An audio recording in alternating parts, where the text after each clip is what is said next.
यतिखेर हामी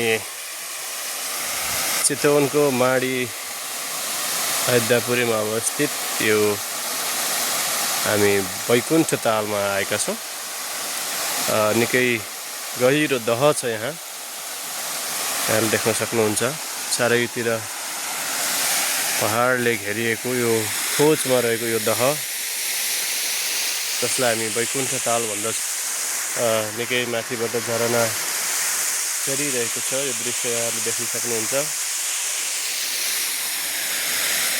चितवनको माडी आउँदै हुनुहुन्छ भने अवश्य पनि बैकुण्ठ ताल भ्रमण गर्न नबिर्सनु होला।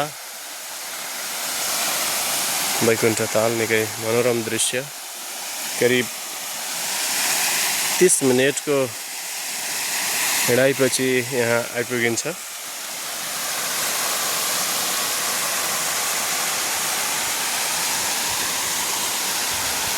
हामीले देख्न सक्नुहुन्छ निकै पहाडको खोजमा रहेको छ यो।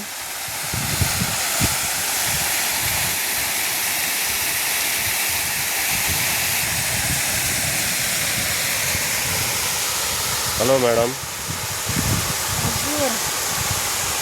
where are you?